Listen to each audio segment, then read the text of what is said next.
Bien, bonjour à tous. J'ai le plaisir d'annoncer le lancement du cinquième séminaire de l'IPLESP qui présente les recherches sur le Covid. Donc, juste avant de passer la parole à notre modératrice Florence Tubac, d'abord, je voulais remercier les intervenants de participer à cette réunion et je voudrais aussi rappeler que tous vous coupez votre visio, vous coupez votre micro et que vous posez des questions sur le chat. Ce sera au rôle de la modératrice de lire les questions pour que les intervenants puissent y répondre. Je remercie aussi les intervenants de contrôler leur temps, donc des exposés d'une quinzaine de minutes, pour qu'il y ait environ 5 minutes de réponse aux questions. Et puis après, nous aurons une table ronde animée par Olivier Robineau sur le Covid long. Voilà, donc la session sera enregistrée, elle sera diffusée sur la chaîne YouTube de Sorbonne Université comme les précédentes sessions. Donc si certaines diapositives qui sont montrées à l'écran sont confidentielles, merci de me le signaler avant que je transmette la session enregistrée au service numérique de la fac. Bien, je crois que j'ai tout dit, donc très bon séminaire. Florence, si tu es là, je te cède la parole. Merci beaucoup Fabrice. Bonjour à tous. Donc effectivement, cinquième séminaire aujourd'hui. Je vais demander aux 4 orateurs d'avoir leur diapo prête pour qu'on ne perde pas de temps pour les enchaînements. Et je vais commencer par donner la parole à Sophie Desnas-Dumoncel, donc de l'équipe Pépite, qui va nous parler des facteurs de risque de mortalité chez les patients hospitalisés pour Covid-19. À toi la parole, Sophie. Merci. Bonjour à tous.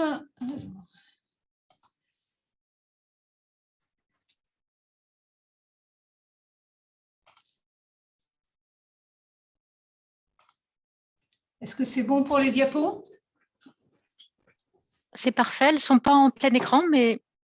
Ah, alors, c'est l'éternel problème avec PowerPoint où moi j'ai un double écran. Il faut que je passe en…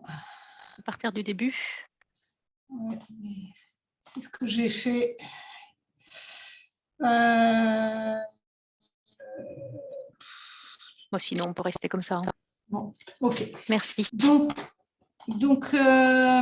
juste une question de contexte. Ce travail a été fait dans le cadre du Collège des Dîmes de Chu, avec 6 hôpitaux qui ont participé, Bordeaux, Lille, Lyon, Montpellier, Paris via moi-même et Strasbourg. Et on a mis en place ce groupe de travail en mai 2020 pour répondre à une demande du Haut Conseil de la santé publique et d'Olivier Véran, de son cabinet, pour essayer d'exploiter les données hospitalières de Covid. Ce projet a fait l'objet d'un dépôt de projet auprès du Health Data Hub. On a fait plusieurs travaux. Je vais vous parler essentiellement du travail que l'on a fait autour de la mortalité hospitalière de ces patients-là. Il y a d'autres travaux qui ont été faits et je vous dirai une diapo sur ce qu'on a fait sur les données pédiatriques parce qu'elles sont vraiment d'actualité en ce moment. Le travail que je présente aujourd'hui a été publié récemment. Le contexte, c'était que les données de mortalité hospitalière, quand on a commencé le groupe de travail, mais au fur et à mesure du travail qu'on a fait, les données ont commencé à arriver. Il y avait une mortalité hospitalière qui était entre 2 et 40% selon les pays, avec des facteurs de risque qui étaient l'âge, la pathologie chronique, certaines pathologies chroniques plus exactement, et le sexe masculin. Et donc, on s'est intéressé à cette mortalité hospitalière en France et on a distingué le cas où le patient était passé en soins critiques et le cas où il n'était pas passé en soins critiques. Je vais vous expliquer tout ça. Alors, on a travaillé, donc on est un groupe de médecins DIM, et donc on a un accès à la base nationale PMSI de l'ATIH, donc c'est toutes les données d'hospitalisation qui remontent dans cette base. Elles sont aussi dans les données du SNDS, mais avec les données de consommation de ville, mais les délais sont plus longs et surtout, en tant que médecin DIM, on a un accès permanent à la base ATIH, ce qui rendait l'analyse facile. On s'est concentré sur ce travail sur la première vague de Covid, donc avec les hospitalisations entre janvier et juin 2020. Et on a étudié les séjours des patients qui étaient donc rentrés sur cette période-là, mais sortis jusqu'au 30 septembre 2020. Un des problèmes des données du PMSI, c'est que ces données ne sont disponibles qu'une fois le patient sorti de l'hôpital. Tant que le patient n'est pas sorti, on ne dispose pas des données puisqu'il n'y a pas de codage, il n'y a pas d'envoi aux tutelles et du coup, les données ne sont pas disponibles. On a pris 3 mois pour se laisser le délai pour que le patient puisse être raisonnablement sorti et qu'il n'y ait pas de biais sur les estimations de durée d'hospitalisation et de mortalité. On a pris tous les séjours, on a sélectionné les séjours. Alors, MCO, c'est médecine, chirurgie, obstétrique, c'est ce qu'on appelait autrefois le court séjour. Et donc, on a pris tous les séjours avec un diagnostic Covid et avec les séjours qui se suivent, je vais vous en reparler sur la diapo d'après, sur tous les séjours en France, métropole et département d'outre-mer compris. On a aussi récupéré, on va le voir plus tard, les séjours sur les 2 années précédentes, et ça pour récupérer les antécédents de ces patients-là, les comorbidités chroniques.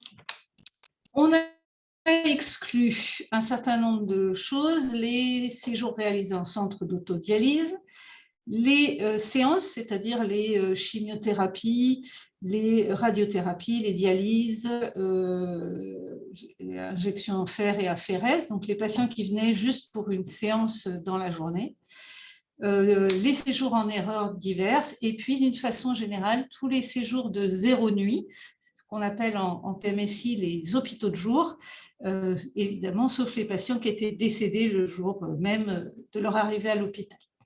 Les hôpitaux de jour, c'était un problème différent, il y a très peu de mortalité chez ces patients-là, et surtout, c'est des situations cliniques assez différentes. Je vous ai dit qu'on avait pris tous les séjours contigus. En fait, quand un patient est hospitalisé, il y a un codage qui est fait pour chaque unité médicale, donc qui produit un résumé d'unité médicale. Je vous ai illustré sur la diapositive, là, un patient qui passe dans 2 unités médicales, une unité standard et une unité de réanimation, et on va avoir un codage unique de l'ensemble du séjour qu'on appelle RSS. Habituellement, quand les données PMSI sont analysées, les gens analysent les RSS indépendamment les uns des autres, éventuellement en ne prenant que le premier pour éviter des problèmes de corrélation. Ce qu'on a fait, nous, c'est qu'on a chaîné l'ensemble des séjours tant que le patient était hospitalisé en court séjour, en MCO, en se laissant éventuellement une nuit entre les deux, notamment pour prendre en compte un patient qui serait sorti à 23 heures d'un hôpital, arrivé à 2 ou 3 heures du matin dans le suivant. Nous avons fait ça notamment parce que sur la première vague, vous savez tous, il y a eu beaucoup de transferts. On va voir que ce n'était pas négligeable et que si on avait pas chaîner l'ensemble de ces séjours, on aurait sous-estimé la mortalité et la durée de séjour. On a appelé séquence l'ensemble de tous les séjours chaînés. Un des problèmes, c'est de dater les choses. En PMSI, on n'a pas de date, à part la date d'entrée, la date de sortie du patient, éventuellement le date où il change d'unité, mais on n'a pas de date pour chacun des diagnostics qui sont codés. Et donc, on a considéré que l'infection était présente au début de l'hospitalisation. On ne peut pas distinguer notamment un Covid nosocomial d'un Covid qui serait survenu à l'arrivée. Pour la première vague, c'est assez raisonnable de penser qu'ils étaient tous Covid à l'entrée. Alors, comment récupérer les informations? Le PMSI, c'est relativement peu d'informations. On a des informations dans quel type de structure sont hospitalisés les patients.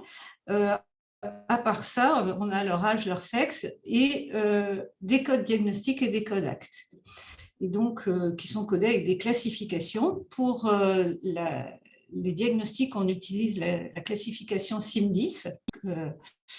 Et avec le Covid, ils ont développé des codes spécifiques qui sont les codes U071 en international. Et la France a étendu ces codes en distinguant les cas de Covid confirmés, des cas de Covid probables ou possibles. Et au sein de chacune des catégories, on a des formes respiratoires qui sont le 10 et le 11, des formes non respiratoires, donc tous les autres qui sont les 14 et les 15. Et puis, on a le 12 qui est le porteur asymptomatique et le 13 qui est Covid négatif. Donc ça, c'était les codes dont on disposait à la première vague.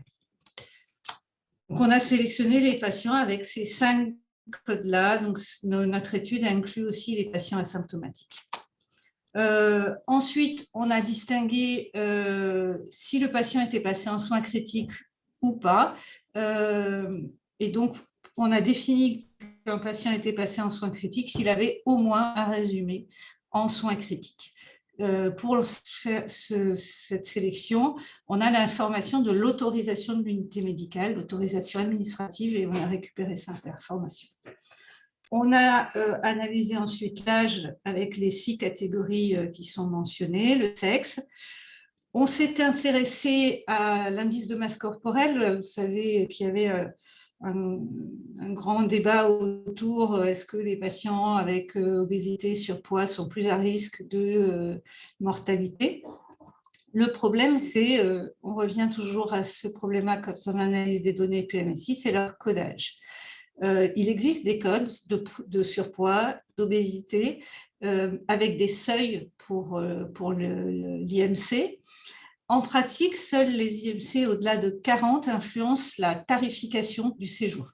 Et du coup, on peut supposer que les codes qui n'influencent pas la tarification sont moins codés, moins exhaustifs que ceux qui influencent. Du coup, on a de bonnes raisons de penser que les IMC supérieurs à 40 sont relativement bien codés. Pour les autres, c'est plus difficile. Et ce qui est sûr, c'est que le surpoids, on avait, quand on a regardé les données de façon nette, un sous-codage. On a récupéré aussi un certain nombre de comorbidités. Je vais vous les montrer à l'étape des résultats. En termes d'analyse, on a fait une stratification selon que le patient était passé en soins critiques ou pas, et on a décidé de faire des analyses de survie en prenant le début comme étant l'entrée dans la séquence de soins, la première hospitalisation, et la date de fin, le décès, si le patient est décédé, la sortie du patient, et avec une date de point au 30 septembre 2020. On a introduit un effet aléatoire sur le département de première hospitalisation dans le modèle. Alors, voici quelques résultats sur donc cette première vague, mars jusqu'à juin 2020. 98 000 patients ont été hospitalisés avec un code Covid. Sur ces 98 000, 15 600 avaient plus que 2 hospitalisations, 2 RSS, 2 séjours contigus, ce qui représente 16% de l'étude. Donc, si on s'était restreint à au premier séjour, on aurait eu 16% de patients en moins, ou en tout cas de séjours en moins, enfin de durée de séjour et d'événements en moins. Vous avez sur cette diapositive le taux d'admission en soins critiques qui est noté CCU, donc 22% pour ceux qui ont un mono-séjour et 49% pour les autres, et des taux de décès qui varient entre 15% et 26% selon les cas. Quelques caractéristiques de patients, donc selon qu'ils sont passés ou pas en soins critiques, on voit un effet âge avec plus de 46-70 ans en soins critiques et moins de sujets très âgés. Ce n'est pas très étonnant, hein, on retrouve des choses qui sont connues. On sait que les patients très âgés ont été moins hospitalisés en soins critiques pour des raisons d'espérance de vie. Les hommes sont plus passés en soins critiques, les sujets obèses. On s'est intéressé ensuite, je vous ai dit, aux pathologies chroniques de ces patients et pour éviter un sous-codage de ces pathologies, on a donc récupéré dans les 2 années qui précédaient si certains codes étaient présents. Donc, je ne vous ai pas détaillé sur la diapositive tous les codes qu'on a retenus, mais donc voilà les pathologies auxquelles on s'est intéressé, hein, hypertension, insuffisance cardiaque, etc.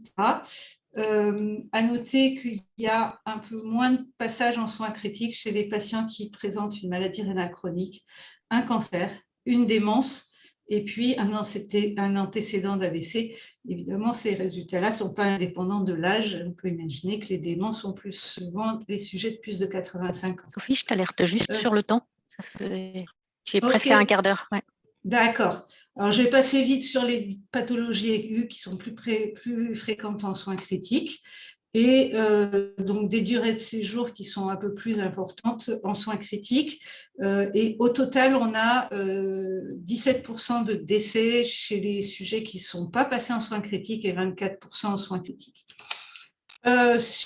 Sur les résultats, donc là, c'est une analyse en fonction de l'âge, du sexe et du fait que les patients sont passés en soins critiques ou pas. Et on voit un effet de l'âge plus marqué chez les patients en soins critiques qu'en hors soins critiques. Une petite analyse multivariée pour tenir compte de l'ensemble des facteurs. Et là, on voit à l'inverse. Donc, vous avez en bleu les patients hors soins critiques et en noir les patients en soins critiques. On voit une surmortalité chez les patients qui ne sont pas passés en soins critiques après ajustement sur les covariables. Un effet sexe qui est présent uniquement chez les patients non passés en soins critiques. Je voulais aussi souligner des résultats sur l'augmentation du risque de mortalité chez les patients avec un cancer, une démence ou une cirrhose. Voilà, globalement, donc là, c'était une diapositive de discussion, mais j'ai à peu près discuté tous les éléments pendant la présentation. Il faut faire attention donc que ces données sont purement hospitalières, on n'a pas les mortalités post-hospitalisation. Et je voulais juste vous montrer une dernière diapo, puisqu'avec les débats sur la vaccination qu'on a aujourd'hui, sur la vaccination pédiatrique, c'est des données extrêmement préliminaires, enfin préliminaires non, mais qui n'ont publié celles-là. On s'est intéressé aux données d'hospitalisation pédiatrique avec les patients hospitalisés entre mars 2020 et juin 2021. Et au total, 7000 enfants ont été hospitalisés, très peu de décès, heureusement, donc avec 26 décès, un tiers de passage en soins critiques et avec, sur la partie droite de ma diapositive, les facteurs de risque de passage en soins critiques qui sont essentiellement la forme de Covid, les formes respiratoires ou les formes multisystémiques spécifiques de l'enfant, et un certain nombre de comorbidités auxquelles on s'est intéressé, telles que l'asthme, la pneumocystose, l'obésité, etc. Par contre, on n'a pas retrouvé de surrisque de passage en soins critiques chez les patients enfants avec cancer, diabète ou trisomie 21. Voilà, et donc je voulais remercier l'ensemble des membres du groupe de travail avec qui on a travaillé. Je suis ouverte à toute question. Merci beaucoup Sophie, vraiment présentation très intéressante. Il y a une première question de Fabrice. Les critères d'admission en soins critiques ont pu évoluer dans le temps. Comment est-ce pris en compte dans les analyses? Alors, sur les données d'hospitalisation adulte, c'est la première vague, donc on a relativement peu d'influence. Après, on n'a pas pris en compte directement ce facteur-là. D'accord. Moi, j'avais une petite question sur les codages. J'ai le souvenir que ces codes PMSI sont arrivés plus tard. Et évidemment, ils ne préexistaient pas à la crise. Ils sont arrivés plus tard. Est-ce que tout a été recodé ou est-ce qu'on pense qu'il y a des sujets qui n'ont pas été codés Covid? Alors, les codes Covid sont disponibles pour tout 2020. Donc, ils sont éligibles dès le 1er janvier 2020, même si on les a eus en effet plus tard. Au départ, on a eu le code U071 qui s'est transformé ensuite, donc je ne voulais pas spécifier là, mais on a inclus les U071 dans l'analyse, et en fait, il y en a très, très, très peu. Et après, est-ce que sur janvier-février, tous les patients ont été recodés? Je ne sais pas. Le travail a été fait chez nous, mais je ne sais pas si ça a été fait partout. Ce qu'on observe, ça aussi, on l'a regardé, hein, on a regardé la dynamique mensuelle et même hebdomadaire, et on a des choses, on a des vagues qui ressemblent à ce qui a été dit un peu partout et montré. Donc, on est assez raisonnablement confiant sur les codages. Donc, Pierre-Yves demande quelle a été la définition des... Quelle était la définition de, je n'ai pas entendu. Des unités de soins critiques. J'ai l'impression que Florence est partie. Des unités de soins critiques, c'est vrai que ça a été très modifié, en particulier pendant la première. Et comment ça a été les changements? Des unités de soins critiques, hein. Et parce qu'on voyait bien que tout le monde poussait les murs, il y avait des unités de soins critiques qui se mettaient en place à différents endroits. Est-ce que ça a été pris en compte dans les codages? C'est pour ça qu'on ne distingue pas réa, surveillance continue, soins intensifs. Donc, qui sont les 3 modalités de soins critiques qu'on a en France. On a tout mélangé parce qu'en effet, on est incapable de dire si le patient a été pris réellement dans une structure type réa ou pas. Après, le travail qui a été fait a été de créer des structures ad hoc et de faire évoluer les structures pour que les patients soient au bon endroit. Et c'est globalement ce qui a été fait à peu près partout. On avait regardé si les patients hors soins critiques étaient ventilés, par exemple, parce qu'on a accès aux actes et on n'avait rien vu de majeur. Donc, on était assez confiants sur notre codage. Merci. Et enfin, une question de Dominique, tout à fait d'actualité. Pour les enfants, combien n'avaient aucun facteur de risque d'une part chez ceux qui sont allés en réa et d'autre part globalement, ou chez les autres? J'ai les résultats, vous me donnez juste 2 secondes que j'ouvre le bon fichier. Les nombres de facteurs de risque, on a 70% des patients qui n'ont aucun facteur de risque. Par contre, entre les patients passés en réa et pas en réa, enfin, je n'ai pas le données sous la main. Dans tous les cas, oui, ça confirme bien les données qu'on avait vues ici, qu'il ne faut pas penser que seuls les enfants qui ont des facteurs de risque se retrouvent à l'hôpital. Ah non, clairement pas. Voilà. Eh bien, merci beaucoup, Sophie, pour cette belle présentation. Et je vais passer la parole. Oui, je suis en train de le faire. Pardon. Et je vais passer la parole à Judith qui va nous parler des effets sur la santé mentale de l'épidémie de Covid-19. Oui, merci. Je partage mon écran. Vous le voyez bien? Oui, je ne sais pas si tu peux te mettre en plein écran. Voilà, c'est parfait. Oui, d'accord. Donc, je vais vous parler un peu d'une étude internationale à laquelle on participe, l'étude COMET, qui a comme but de vraiment regarder d'une façon longitudinale et internationale les effets sur la santé mentale de la pandémie de Covid.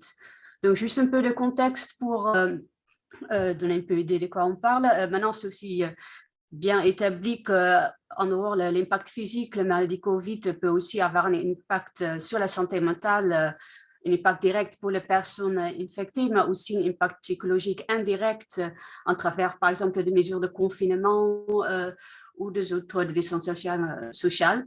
Donc, on peut penser que cet impact va avoir aussi des conséquences sur la société en général et à plus long terme, tant que la pandémie persiste. Il y a aussi certains individus qui sont peut-être plus à risque ou résilients vis-à-vis ces effets négatifs sur leur santé mentale. Par exemple, les femmes, c'est déjà connu qu'elles ont plus de risques à des problèmes psychologiques, mais aussi des personnes plus jeunes ou celles qui reçoivent moins de soutien de leur entourage. Donc, sur la base qu'on s'est déjà observé lors de pandémies précédentes, on sait qu'il y a donc une augmentation de prévalence de troubles dépressifs et de troubles anxieux. On peut aussi penser que c'est le cas pour le Covid.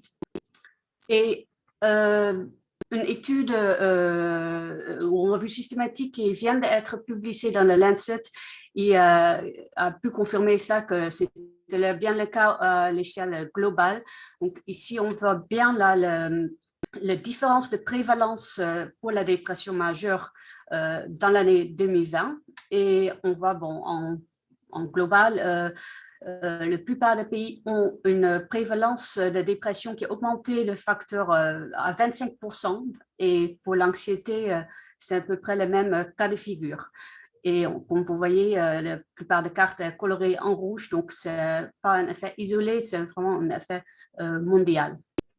Quand on regarde un peu sur la santé mentale vis-à-vis de Covid en France, c'est Santé publique France qui a, par via l'enquête Covid, bref, fait suivre l'évolution de comportement et la santé mentale en population générale avec des enquêtes quantitatives répétées, mais transversales.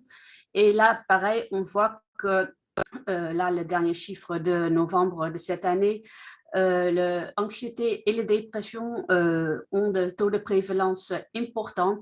Par exemple, 23% de Français montrent des signes d'un état anxieux qui est à un niveau élevé déjà par rapport à des périodes précédentes et notamment par rapport à la période en dehors de la pandémie où la prévalence est à 13% pour l'anxiété. Le même pattern peut voir aussi pour la dépression ou le trouble de sommeil.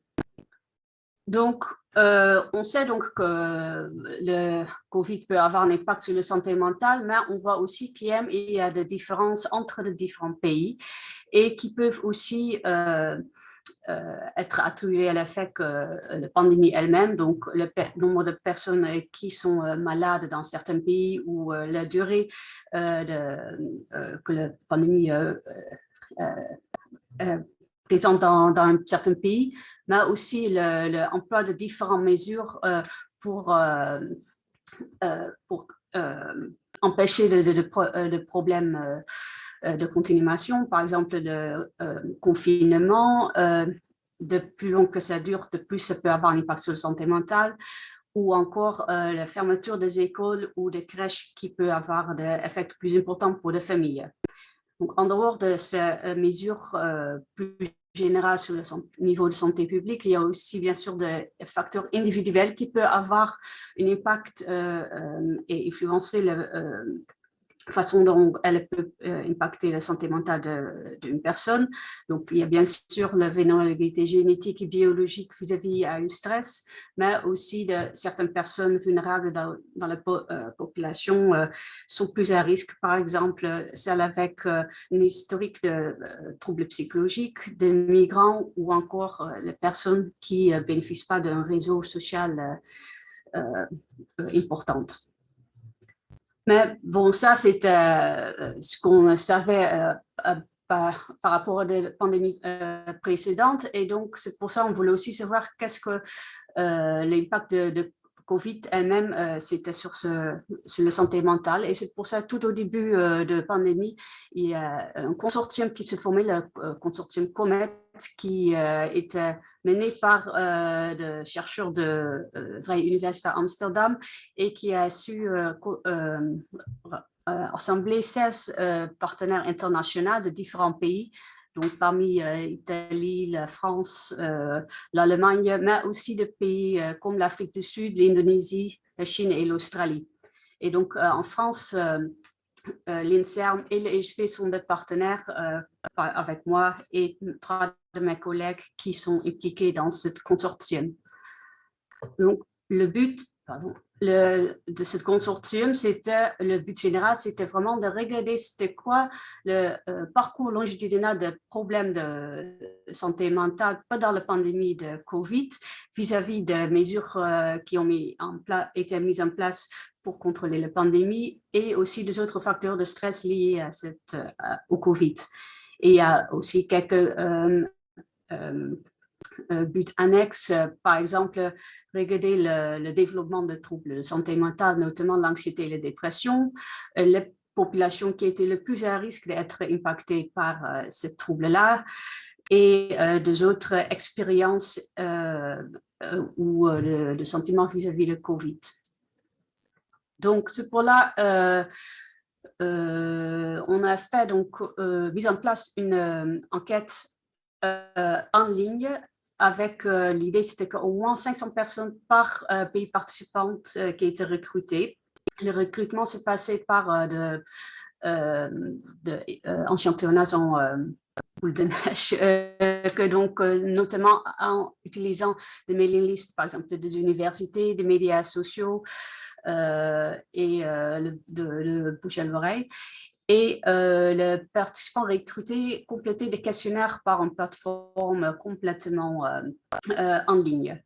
Donc, le critère d'inclusion, que c'était de personnes de 18 ans ou plus grands ou plus vieux, et qu'il a au moins savoir parler une des langages dans les pays participants et donner leur consentement en ligne. Donc, plus précisément, il y avait 4 vagues de collection de données pour ce cohorte. Donc, on commençait, le temps de mettre en place toutes les régulations et tout ça, on commençait avec la première vague de l'enquête en mai 2020 qui durait jusqu'au juillet. Ensuite, il y avait une vague de suivi entre septembre et octobre 2020, une troisième vague décembre-janvier 2020-2021 et une dernière vague qui s'est déroulée en mars-avril de cette année. Et je mets juste pour remettre un peu en contexte aussi qu'est-ce qui se passait ici en France par rapport à les périodes de confinement. On peut voir que donc certaines vagues d'enquête étaient vraiment pile au moment qu'on était confinés ici en France. Donc, on a été très inclusif. On a vraiment essayé d'enquêter sur le plus grand nombre de facteurs qui pourraient être d'importance pour être en lien avec la santé mentale. Donc, bien sûr, des facteurs démographiques, mais aussi des facteurs liés au travail et de revenus, de conditions de travail, de comorbidité, par exemple, de mesures qui étaient imposées par les autorités et la façon dont la personne le suivait, mais aussi le facteur, donc, comme j'ai indiqué, le plus de façon sociétale, donc par exemple la confiance dans le gouvernement, de sources d'informations utilisées et aussi de croyances en théories de complot et leur idée vis-à-vis de la vaccination. Donc, pour mesurer la santé mentale, on a utilisé aussi plusieurs différents types de questionnaires qui sont des mesures validées pour mesurer ce type de symptômes. Donc, comme vous voyez, c'est assez large. Donc, il y a bien sûr la dépression, l'anxiété, mais aussi, par exemple, l'utilisation de substances, de peur de contamination, et les autres facteurs comme du coping ou le social support qui sont plutôt des facteurs de résilience vis-à-vis des troubles de santé mentale. Donc là, pour le recrutement, donc pour l'ensemble de tous les pays participants au niveau de première vague, on a pu recruter environ 8000 personnes qui ont été donc suivies dans le temps. Bien sûr, il y avait quand même une attrition importante. Et dans ce tableau, on voit un peu le nombre de participants pour chaque pays participant. Donc, nous, en France, on a su recruter 680 personnes lors de la première vague, aussi avec une attrition. Mais au final, quand on compare avec les autres pays, la France était plutôt bon élève avec quand même un niveau d'attrition moindre que d'autres pays. Donc, à la dernière vague qui a été tenue en 2021, il y avait quand même encore 424 personnes qui ont continué de répondre aux questions. Donc, voilà quelques caractéristiques sur les participants français.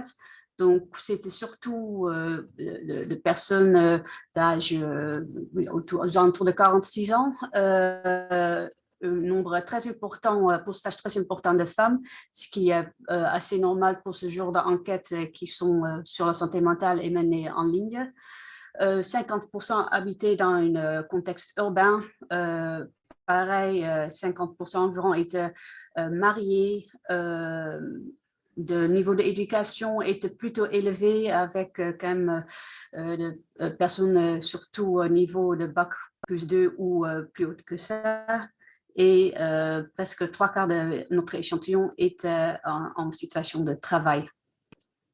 Vis-à-vis de différentes caractéristiques liées au COVID, il y a quand même en première vague 13% qui ont dit qu'elles avaient COVID. Là, faut dire quand même que c'était pas forcément confirmé par un test, mais ça peut être aussi auto-diagnostisé, pour ainsi dire. Ce pourcentage était à 15% lors de la dernière vague. La plupart de nos participants connaissaient quelques autres personnes qui ont souffert de Covid.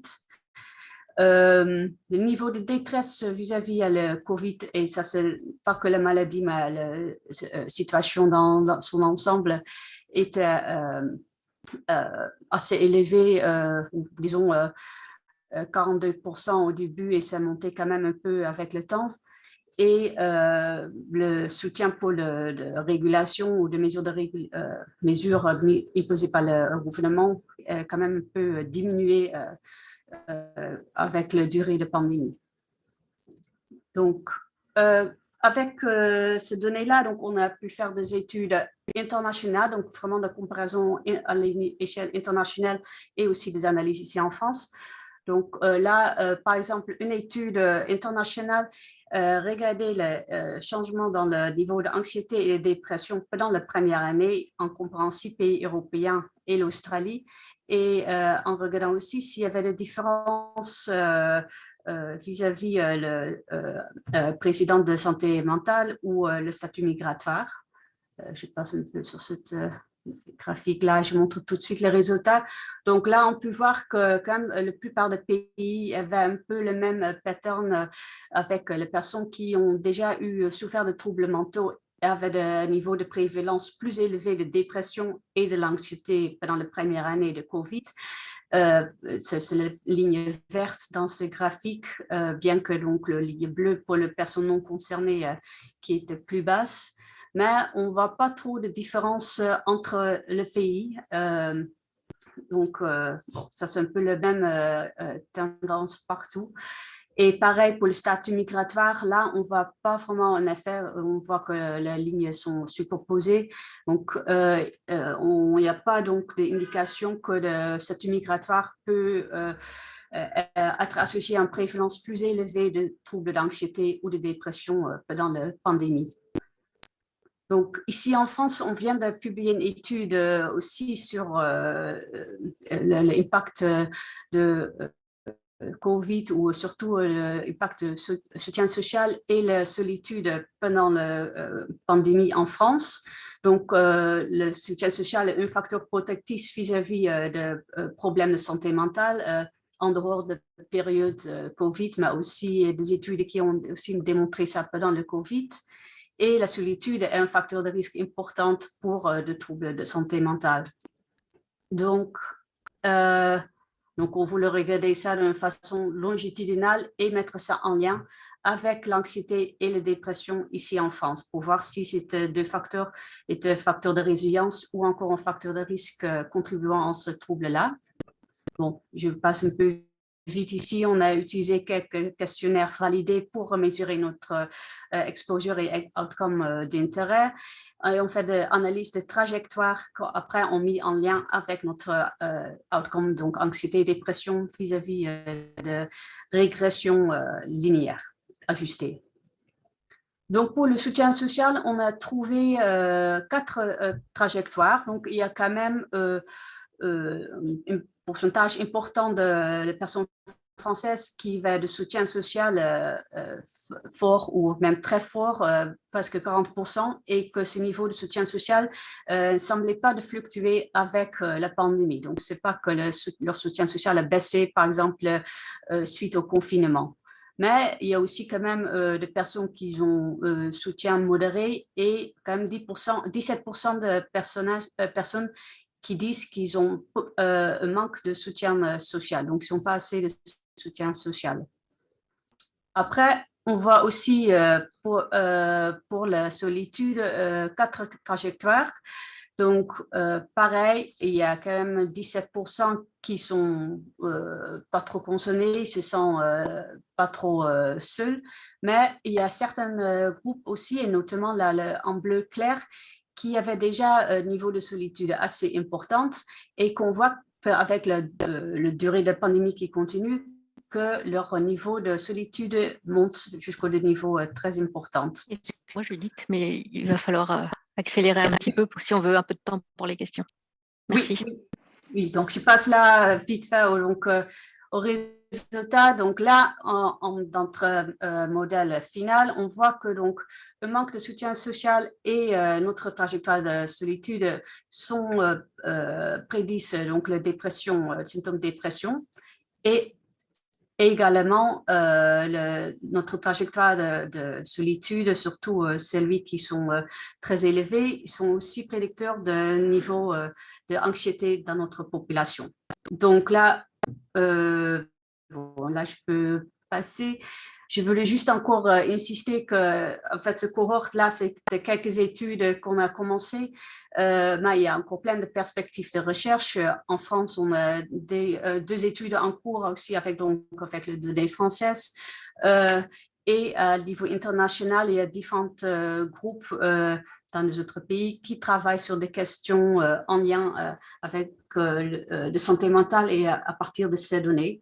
Donc, c'est vraiment une base de données très riche avec les données répétées qui nous permettent vraiment de regarder d'une façon longitudinale c'est quoi l'impact sur la santé mentale dans différentes populations et comparer les effets à échelle plutôt mondiale. Donc, je vous remercie. Merci beaucoup, Judith, pour cette étude très intéressante. Il y a une question de Fabrice. Est-ce qu'on a une idée de la santé mentale de ces participants à la période Covid? Non, malheureusement, on n'a pas ces données-là. Donc, ça, c'est une contrainte de cette étude qu'on ne peut pas comparer le niveau santé mentale avant. On sait quand même s'ils avaient des troubles psychologiques, ça, ils ont rapporté. Et là, la prévalence qu'ils ont montré, c'était 9% qui correspond un peu qu'on trouve en population générale en France. Donc, oui, ça, on peut dire, mais c'est clair, on ne peut pas comparer les trajectoires ou le pattern longitudinal avant la pandémie et après. Parce qu'on a des informations, comme tu le dis, sur la prévalence antérieure globalement au niveau du pays, mais là, on voit que les caractéristiques des personnes sont un peu spécifiques dans ces sous-groupes-là. On n'a pas d'informations d'une manière globale, du coup, pas forcément ceux qui participent à l'étude, mais c'est… Non, donc on ne peut pas tenir compte de ça. Non. D'accord. Et moi, j'avais une question sur la façon dont vous alliez faire pour toutes ces études longitudinales avec l'attrition qui est assez importante. Oui. Donc, là, avec les études longitudinales, on essaie d'en prendre compte avec de différentes méthodes un peu classiques épidémiologiques, donc soit par pondération par IP weight ou des autres façons d'imputer les données manquantes s'il s'agit de variables d'ajustement. Donc, c'est plutôt comme ça qu'on essaie de prendre en compte l'attrition dans ce cohorte. D'accord.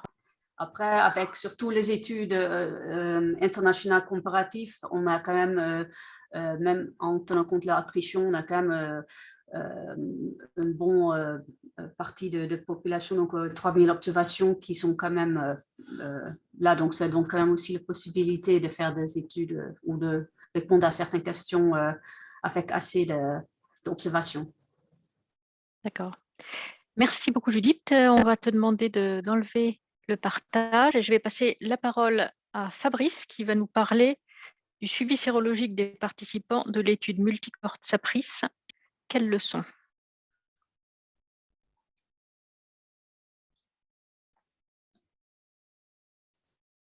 Merci Florence. J'espère que vous voyez mon écran.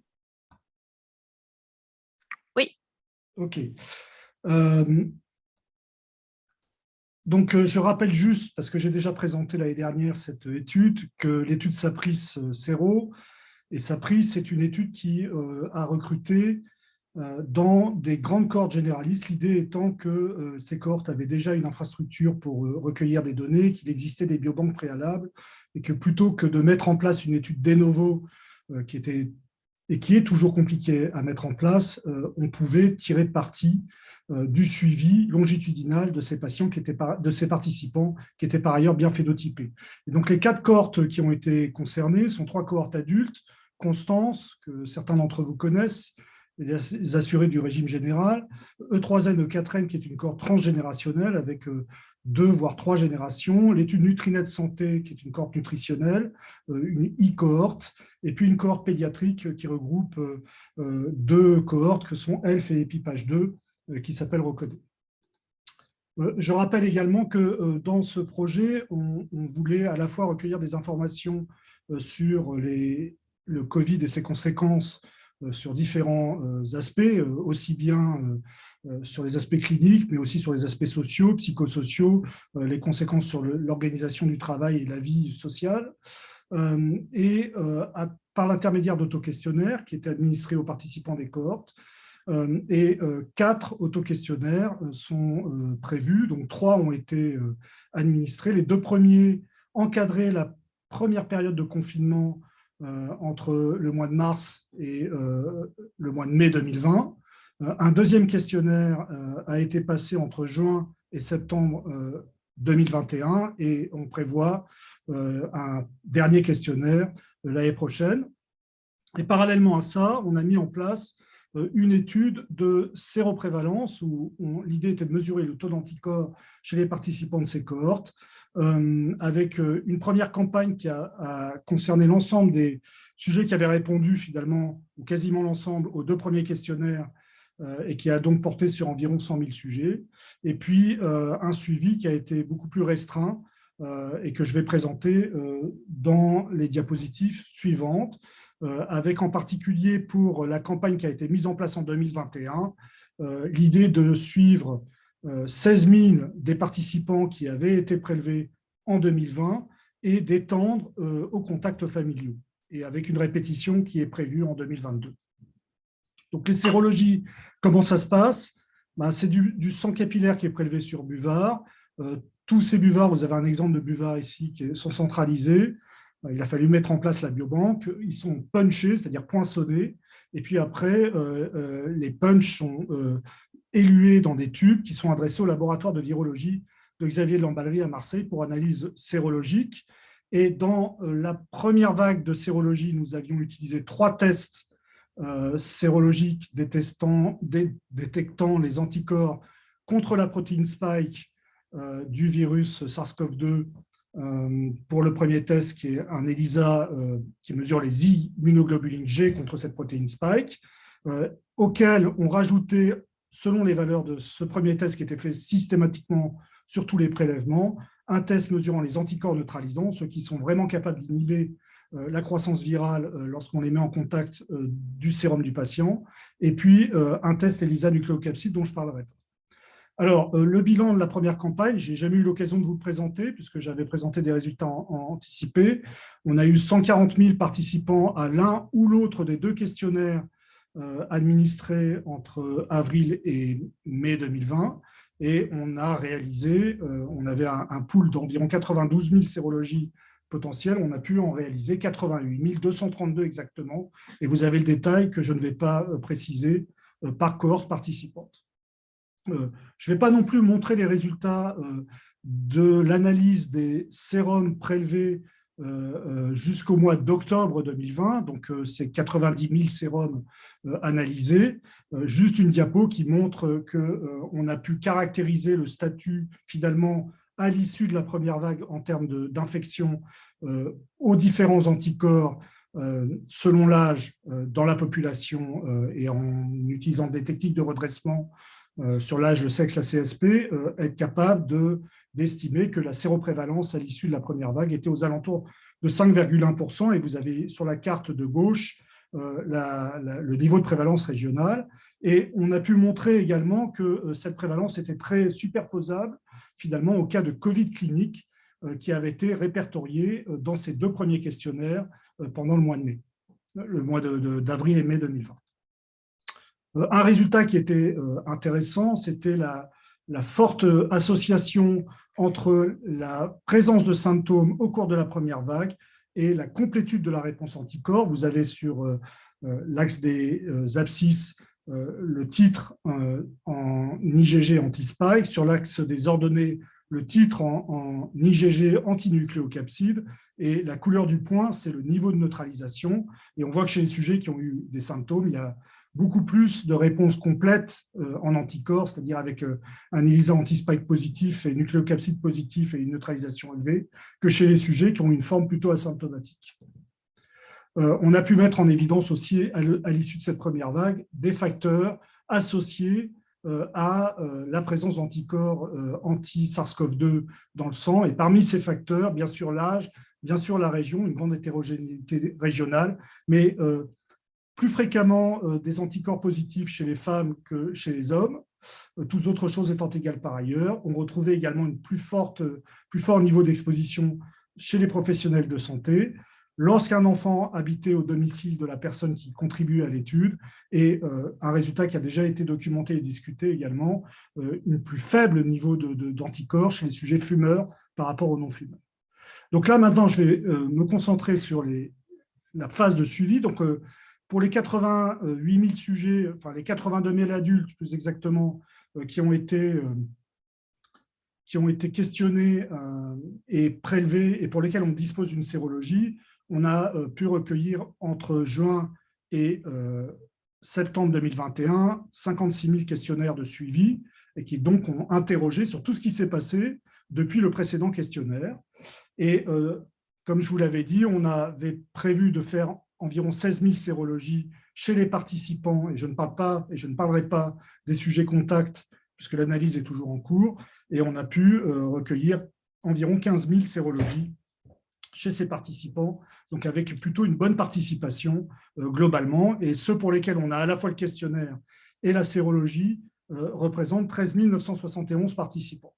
Alors, une des premières questions qu'on voulait aborder, c'était finalement, est-ce que le fait d'avoir été infecté au cours de la première vague, sans tenir compte ou en censurant le suivi du sujet à partir du moment où arrivait une vaccination, avait un risque plus faible d'avoir un diagnostic d'infection par PCR ou éventuellement par sérologie que les sujets qui n'avaient pas été infectés. Et donc, sur cette courbe de survie, vous voyez en rouge les sujets qui avaient une infection attestée par la sérologie, puisqu'il n'existait quasiment que la sérologie, on n'avait que 240 PCR positives sur cette première vague chez les participants, alors qu'en bleu, c'est le risque d'infection au cours du temps chez ceux qui n'avaient pas été infectés au cours de la première vague, encore une fois en censurant au moment, le cas échéant, où les individus ont été vaccinés. Et on voit donc qu'effectivement, il y a un risque diminué, mais pas nul, d'être infecté lorsqu'on a déjà été infecté une première fois. C'est beaucoup plus frappant quand on regarde non pas les immunoglobulines anti-spike, mais quand on regarde les anticorps neutralisants, où le seuil qu'on avait choisi, qui était un titre neutralisant au 40e comme seuil protecteur, apparaît là de façon très discriminante, je dirais protecteur dans le temps du risque d'infection. En rouge, c'est ceux qui avaient des anticorps neutralisants supérieurs au 40e ou égaux à 40e, et en bleu, ceux qui n'en avaient pas ou qui étaient inférieurs au 40e. Dans les sérologies maintenant qu'on a récupérées de suivi, on a pu identifier un certain nombre de profils que je caractérise ici, donc de façon un peu simplifiée, 6 profils, des sujets qui finalement, entre les deux moments où ils ont été prélevés et interrogés, n'ont été ni vaccinés ni diagnostiqués avec une infection de SARS-CoV-2, des sujets qui ont été vaccinés mais avec une dose, avec 2 doses, et puis des sujets qui n'ont pas été vaccinés mais qui ont eu un diagnostic pendant la période de suivi, des sujets qui ont eu 1 ou 2 doses de vaccin puis un diagnostic, et des sujets qui ont eu un diagnostic pendant la période de suivi avant d'avoir eu 1 ou 2 doses de vaccin. Donc, ça fait pas mal de profils. Il y en a même beaucoup plus que ça si on prend le détail des trajectoires individuelles de chacun des participants.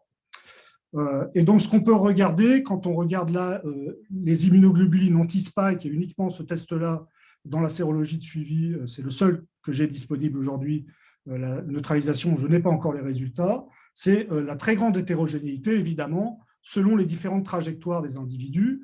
On voit que les sujets qui n'avaient pas été vaccinés et qui n'ont pas eu de diagnostic pendant la période de suivi restent avec un titre relativement faible. C'est les boîtes à moustaches là, qui représentent la distribution des titres sur une échelle logarithmique, et que des sujets qui ont eu 2 vaccinations et pas de diagnostic ont un titre plutôt élevé. Mais finalement, les sujets qui ont eu un diagnostic avant 1 ou 2 vaccinations, et la majeure partie c'est une seule dose de vaccin, ont un titre même encore plus élevé que ceux qui ont eu 2 vaccinations. En revanche, les sujets qui n'ont eu qu'une infection et pas de vaccination ont, eux, un titre un peu intermédiaire, c'est-à-dire que l'infection augmente la réponse anticorps, mais pas au niveau de la vaccination. Et finalement, le plus efficace, si on prend le titre d'anticorps, c'est d'avoir eu un diagnostic, puis 1 ou 2 vaccinations.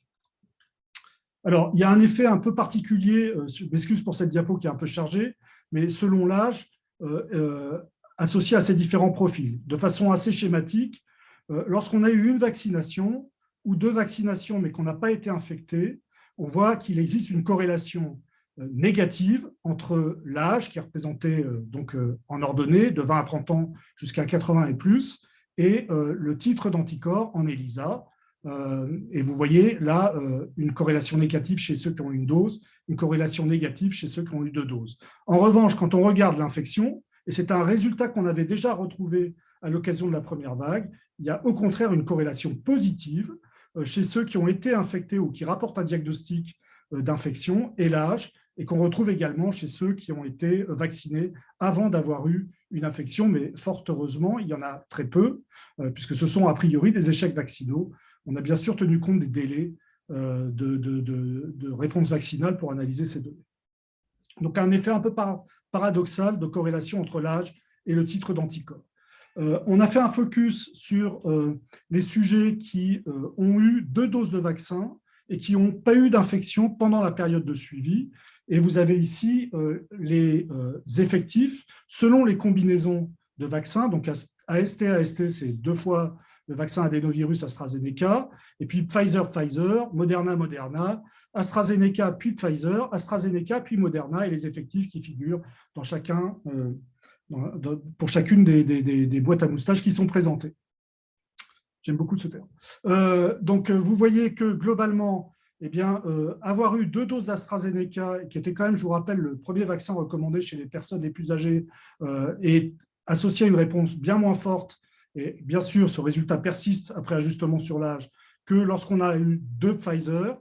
Et quand on a eu finalement un vaccin Moderna ou un vaccin AstraZeneca, puis un vaccin ARN, eh bien, on a des niveaux d'anticorps qui sont plus élevés. Et ça, c'est vrai à la fois quand on regarde le titre tel que la méthode de laboratoire le rend, tel que l'automate de laboratoire le rend en IgG anti-SPAC, mais aussi quand on utilise une mesure standardisée de ce titre en Binding Antibody Unit et en indiquant le seuil de 264 Binding Antibody Unit par millilitre, qui correspond à un seuil qui a été référencé dans une publication de Nature Medicine comme étant la valeur procurant 80% de protection contre l'infection symptomatique contre le variant anglais. Eh bien, vous voyez que finalement, une partie des sujets qui ont eu 2 doses d'AstraZeneca n'est pas à ce niveau de protection, alors que la plupart des autres vaccins le sont. Une de mes dernières diapos, c'est celle de la décroissance du titre après vaccination, qui n'existe pas d'ailleurs après infection, mais le titre est quand même beaucoup plus faible après infection, sans vaccination. Mais cette décroissance, là, elle est estimée, donc 1 point, c'est un individu, selon le temps depuis la dernière injection du vaccin. Et c'est une méthode non paramétrique qui est utilisée. Donc finalement, on ne dit pas qu'on doit tracer une droite entre les points selon le type de vaccin. Et donc vous voyez qu'effectivement, on a une pente de décroissance qui est sur une échelle log, qui est assez importante du titre de vaccin, et que finalement, au bout de 5-6 mois, quasiment, quel que soit le schéma vaccinal, on est redescendu en dessous de ce seuil de 264 BAU par ml que recommande la Haute Autorité de Santé aujourd'hui pour dire que finalement on est protégé contre les différentes souches de SARS-CoV-2. Voilà, j'arrête là. On a, depuis le début de ce projet, depuis le début de cette aventure, j'ose dire, on a déjà publié 14 travaux et d'autres sont soumis pour publication. Et voilà, c'est le groupe qui travaille sur ce projet avec moi et que j'ai la chance de côtoyer sur ces différentes analyses. Merci beaucoup, Fabrice. Je crois qu'il n'y a pas pour l'instant de questions. Moi, je voulais du coup te poser une question. Tu nous as montré au début qu'il y avait une corrélation entre le taux d'anticorps et les symptômes, avec finalement des taux d'anticorps qui sont plus importants quand on a été symptomatique plutôt que quand on ne l'a pas été, et que chez les personnes qui ont été infectées, eh bien, il y a une corrélation entre le taux d'anticorps et l'âge. Et est-ce que les personnes les plus âgées ne sont pas plus symptomatiques? On dit en tous les cas que les jeunes le sont peu. Alors, quand Et on a une regardé... déambulation. Quand on a regardé ce premier résultat, la relation avec l'âge et la relation avec les symptômes, les deux sont liés. Effectivement, il y a un peu plus de symptômes quand on est âgé et qu'on rapporte une infection, mais les deux relations sont indépendantes. C'est-à-dire qu'on a trouvé que les symptômes étaient associés au titre d'anticorps indépendamment de l'âge et que l'âge était associé au titre d'anticorps après infection, c'est avec une corrélation positive, indépendamment de la forme symptomatique ou pas. D'accord. Merci. Pas d'autres questions? Est-ce qu'il y a des études, c'est un peu en dehors finalement de sa prise, mais est-ce qu'il y a eu des études de séroprévalence très récentes ou est-ce que finalement c'est plus une des questions qui se posent actuellement? Alors, je pense que c'est la mesure du statut immunitaire qu'on va essayer d'extrapoler à partir de ces données. Les derniers prélèvements, je ne l'ai pas précisé, datent du mois d'octobre 2021, hein, malgré tout dans cette étude. Donc, c'est des prélèvements qui sont relativement récents. Mais bien sûr, l'estimation du statut immunitaire, ou en tout cas humoral, parce que l'immunité est autre chose, de la population à partir de ce type d'études, ça reste une question totalement d'actualité, à mon avis. Notamment si on établit des corrélats de protection, comme il y a aujourd'hui 2 travaux publiés qui les ont établis, hein, un papier dans Nature Medicine et l'autre papier dans Science, je crois. Voilà, donc on peut imaginer que ces corrélats de protection qu'on essaye de reproduire sur les nouveaux variants y compris, d'ailleurs la neutralisation qu'on va faire en janvier sur les prélèvements, sur à peu près 1000 prélèvements, va tester 4 variants différents, dont le variant Omicron. Et donc, ça sera très intéressant de pouvoir dire quel était, au mois de novembre 2021, finalement, le statut de la population en termes d'immunité vis-à-vis, y compris de ce nouveau variant. D'accord. Eh bien, merci Fabrice. Je crois qu'il n'y a pas d'autres questions. Et donc, je vais passer la parole à Anne-Geneviève. On va rester dans l'immunité post-vaccinale avec la présentation de la cohorte vaccinale Covivac des patients VIH. Oui. Alors, je partage mon écran. Je pense que c'est bon là. Oui, si tu peux passer en plein écran. Ouais. C'est bon? C'est parfait. Okay, super. Ben, merci beaucoup Florence. Et merci beaucoup Fabrice parce que tu as déjà introduit un certain nombre de notions qui vont, je pense, faciliter la compréhension de ma présentation. Donc là, moi, je vous présente aujourd'hui les premiers résultats de l'étude Covivac ID, qui est une étude de la réponse humorale vis-à-vis des variants du SARS-CoV-2 et de la réponse cellulaire après vaccination contre la COVID-19 chez des personnes immunodéprimées. Donc, je présente ce travail au nom du groupe de travail de Covivac ID qui comprend notamment Valérie Pourchet et pour l'équipe Terravir et moi-même, et donc Lisa Belin et Noémie Simon pour l'équipe Pépite. Hein, c'est une collaboration entre nos deux équipes. Le promoteur de cette étude, c'est la DRCI-APHP et nous avons obtenu le label CAPNET de priorité nationale pour conduire cette étude. Alors, quelques notions au préalable. Bon, vous savez que l'efficacité vaccinale du vaccin Pfizer en population générale a été montrée donc, dans des essais de phase 3 à 95%. Et puis, ça a été confirmé par la suite dans des données en vie réelle, notamment en Israël, avec une efficacité de 94% après 2 doses. Il y a un certain nombre de données également de la réponse vaccinale chez les immunodéprimés, avec des chiffres qui sont parfois très variables selon les études, une proportion de non-répondeurs à la vaccination qui peut aller de 18 à 100% chez les transplantés d'organes, de 14 à 61% chez les patients qui présentent des hémopathies malignes et de 2 à 36% chez les patients qui ont des cancers, avec des facteurs de risque associés à la non-réponse post-vaccinale qui sont notamment l'âge, le traitement par corticostéroïdes ou par anti-CD20. Par ailleurs, et on est en plein dans cette actualité, on sait que eh bien, certains vaccins ont une efficacité réduite sur certains variants. Ça a été montré en particulier pour le vaccin AstraZeneca, qui avait montré une réduction de l'efficacité vaccinale vis-à-vis du variant sud-africain.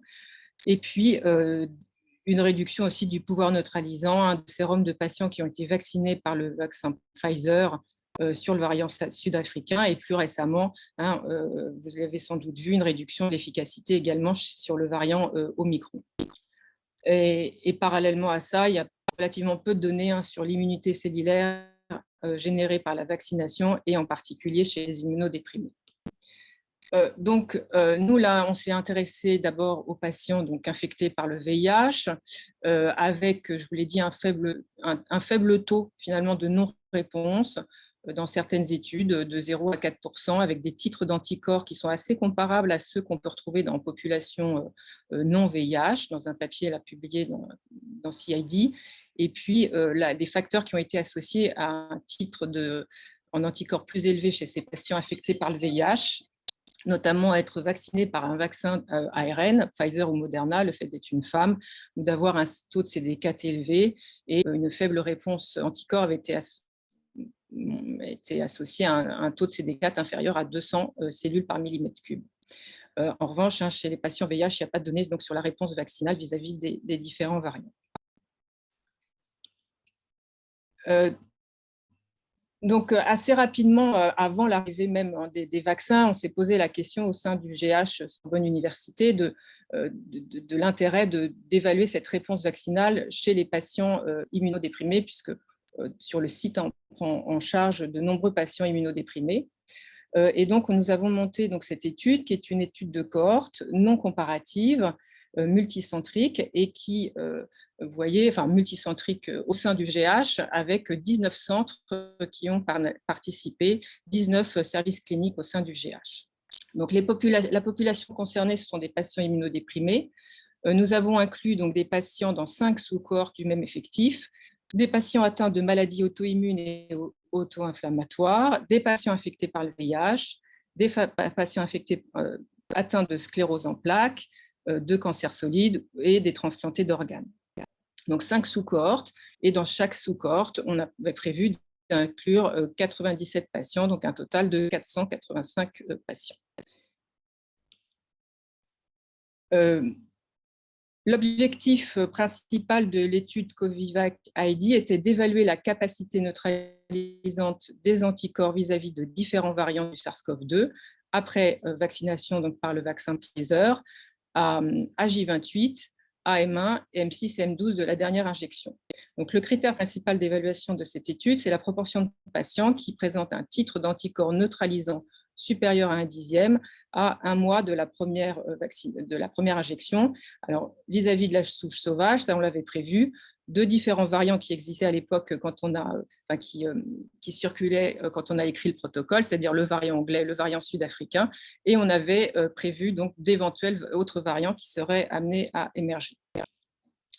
Donc au total, dans la cohorte, donc je vous présente aujourd'hui les résultats de la cohorte, de la sous-cohorte VIH.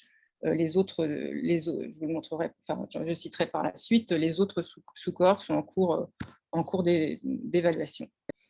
Donc, nous avons inclus 97 patients VIH qui présentaient tous une charge virale inférieure à 50 copies par millilitre, sous traitement antirétroviral stable depuis au moins 3 mois, et des CD4 inférieurs à 500 cellules par millimètre cube. Au total, on a 85 patients qui ont reçu un schéma de doses, avec un temps médian entre les 2 doses de 28 jours, et 11 patients qui ont reçu une seule dose de Pfizer, puisqu'ils avaient présenté une infection ancienne par le Covid-19 datant de plus de 3 mois, et on a eu une sortie prématurée d'études. Ici, vous avez le flowchart, donc les 99 patients inclus au départ, 2 inclus à tort, donc ça nous fait un total de 97 patients à J0, et nous avons pu suivre à M1, donc post-dernière dose, 90 patients qui ont eu un schéma vaccinal complet et un prélèvement disponible. Alors voici les caractéristiques des patients à l'inclusion dans l'étude, donc au moment de la première injection. Des patients qui ont 48 ans en médiane, qui sont majoritairement des hommes, qui, vous voyez au niveau de leur infection VIH, ont une durée d'infection pour le VIH qui est assez longue, en médiane de 11 ans, qui ont eu, dans 48% des cas, une histoire d'infection opportuniste, un traitement antirétroviral en médiane de 10 ans et une durée de suppression de la charge virale à moins de 50 copies de 78 mois en médiane. Donc, la majorité des patients ont été traités par une trithérapie et le reste en bithérapie. Et en médiane, ces patients avaient 401 CD4 à l'inclusion, avec un ratio aussi de 0,7. Alors, voilà les premiers résultats. Donc, vous avez ici donc, les anticorps anti-N qui étaient mesurés donc, à J0, à J28 ou à M1 post-deuxième dose, enfin post-dernière dose. Ici, donc, les anticorps anti-N et ici, les anticorps anti-S. Ce qu'on voit, c'est qu'à J0, il y a un certain nombre de patients qui avaient déjà des anticorps anti-N ou des anticorps anti-S, qui montrent en fait une infection ancienne par le Covid-19, un petit peu plus élevé que ce qui était déclaré comme infection déjà préalablement connue, un certain nombre de patients qui ont dû faire une infection asymptomatique. Ce que l'on voit également, c'est que, eh bien, ici, vous avez la médiane d'anticorps anti-S, donc générée par la vaccination à J0, J28 et M1, et on voit une augmentation significative du taux d'anticorps anti-S qui passe de 0,97 BAU à J0 à 1219 BAU à M1. Ce qui fait un taux de séroconversion anti-S de 97% à M1 dans cette cohorte de patients, avec 94% des patients qui présentent des anticorps neutralisants après un schéma complet. Alors, il y a eu seulement 2 patients qui n'ont pas développé d'anticorps anti-S à M1. Ce sont 2 patients qui avaient une durée d'injectabilité qui était qui était relativement courte, de 4 mois uniquement, et qui avaient des ratios de CD4 relativement faibles, en tout cas inférieurs à 1. Alors, en ce qui concerne la neutralisation des variants, vous voyez que d'abord, on a fait un test de neutralisation qui mesure la neutralisation vis-à-vis d'un variant, disons, historique du SARS-CoV-2. Et c'est ce que je vous ai cité précédemment, c'est que la capacité neutralisante après vaccination passe donc à 94% et était à 15% à J0, donc ce qui était statistiquement significatif. Et ensuite, on était un petit peu plus loin, donc en mesurant la neutralisation vis-à-vis d'un certain nombre de variants. Donc, on a testé le variant historique, le variant bêta et le variant delta pour le moment, avec, vous voyez, des taux de neutralisation vis-à-vis de la souche historique qui est de 82%, 77% pour le variant bêta et 84% pour le variant delta. Ce qu'on a regardé ensuite, c'est donc l'impact. Est-ce qu'il y avait un impact des CD4 sur la réponse vaccinale? Ce qu'on a observé, c'est qu'il n'y avait pas de différence en termes de séroconversion ou de titre médian d'anticorps anti-S à M1. Vous voyez ici, pas de différence significative que les CD4 soient inférieurs à 250 ou supérieurs à 250. En revanche, ce qu'on a observé, c'est que chez les patients qui avaient des CD4 inférieurs à 250 cellules par millimètre cube, on avait des anticorps neutralisants qui étaient présents dans 73% des cas, alors qu'ils étaient présents dans 97% des cas chez les patients qui avaient plus de 250 CD4. Et en fait, ça se traduit par une différence de capacité neutralisante vis-à-vis des variants, puisque cette différence en fonction de moins de 250 et plus de 250 CD4 s'exprime surtout vis-à-vis du variant bêta, qui est le variant le plus résistant à la neutralisation. Et on voit que, vous voyez que pour le variant bêta, les patients qui ont des CD4 inférieurs à 250 ont des anticorps neutralisants vis-à-vis de ces souches que dans 50% des cas, alors que les patients qui ont plus de 250 CD4 ont des anticorps neutralisants qui neutralisent ce virus dans 80% des cas. En revanche, il n'y a pas d'impact sur la neutralisation soit du variant historique, soit du variant Delta, qui était celui qui est à ce jour toujours le plus fréquent ici en France. Et dernier résultat, on a en fait ce qu'on a observé en fonction de est-ce que les patients avaient fait une infection Covid-19 préalablement ou non avant la vaccination. Eh bien, on observe exactement les mêmes résultats qu'en population générale, c'est-à-dire que les patients qui ont, et ça rejoint exactement ce qu'a dit Fabrice tout à l'heure, hein, les patients qui ont fait un Covid-19 avant et qui ont reçu une injection ont des taux d'anticorps anti-S significativement plus élevés que les patients qui n'ont pas fait de Covid-19 préalable et qui ont eu 2 injections, donc des résultats similaires vraiment à ce qu'on retrouve en population générale. Donc, en conclusion de ce travail, les patients qui sont des patients qui vivent avec le VIH, avec des CD4 inférieurs à 500 mais cellules par millimètre cube et une charge virale inférieure à 50 copies par millilitre, on présente un très bon taux de réponse vaccinale après un schéma complet par le vaccin Pfizer, avec un très haut taux de séroconversion post-vaccinale de 97% et la présence d'anticorps neutralisants dans 94% des cas et un très bon taux de neutralisation du variant Delta. En revanche, chez les patients qui ont moins de 250 CD4, on a une diminution de la capacité neutralisante des anticorps qui se manifestent surtout par un défaut de neutralisation du variant bêta, mais une très bonne neutralisation du variant delta. Et on retrouve également, ce que je vous ai dit, le même profil que dans la population générale, à savoir une très bonne réponse post-vaccinale des patients qui ont déjà eu le Covid-19 avant. Alors, bien sûr, les perspectives, là, c'est la neutralisation sur le variant Omicron. Donc, ça va être fait également au mois de janvier pour compléter ces données. La cohorte des patients atteints de sclérose en plaques est en cours d'analyse. Je ne vous ai pas montré aujourd'hui des données d'immunologie cellulaire parce que c'est toujours en cours. Et puis, donc, on a soumis ce travail à la CROI et ça a été accepté donc, en poster pour 2022. Et là, l'article vient d'être soumis dans AIDS. Je voudrais évidemment remercier toutes les personnes qui ont participé à cette étude.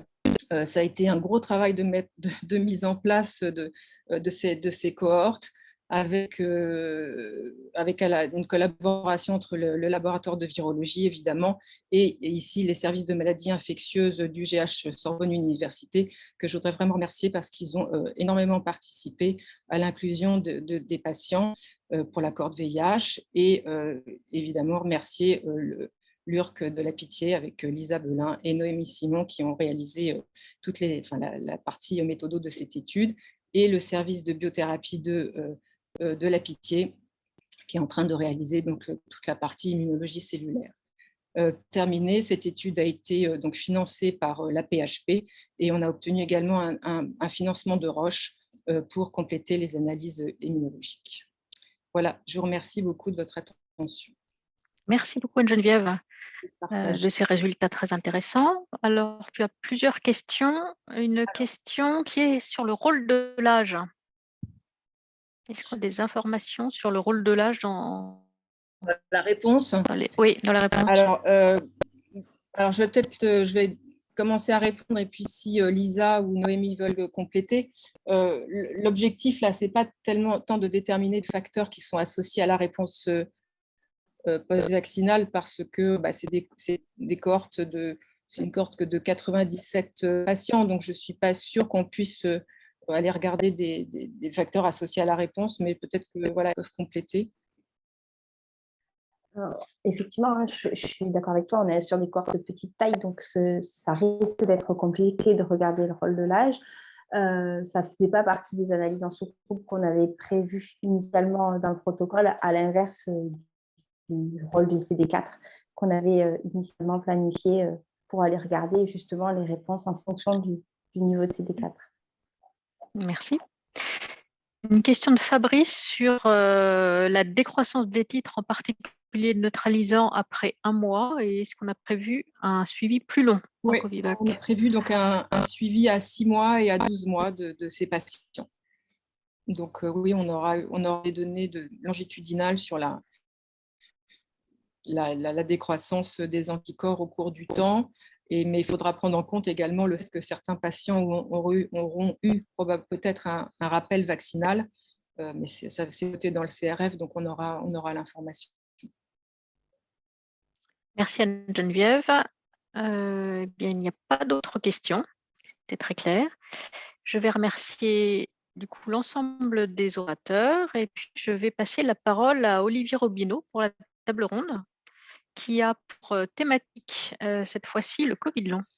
Bonjour à tous, merci. Aujourd'hui, on va faire une table ronde sur le Covid long. Alors, l'idée est d'échanger sur les problématiques autour de ce phénomène. Alors, juste avant de commencer à discuter, je proposais de passer quelques dias avec un peu de texte parce que, en fait, la question éternelle autour de cette question, c'est qu'est-ce que le Covid long, qui en fait rend les choses un peu compliquées à définir. Un peu compliqué à définir. Donc, je vous passe 3 slides et après, selon les questions et selon les discussions, j'ai aussi un peu de revue de littérature. Mais en fait, cette première diapo, elle résume un peu… Vous la voyez là en grand écran ou pas? Très bien. C'est bon, ok.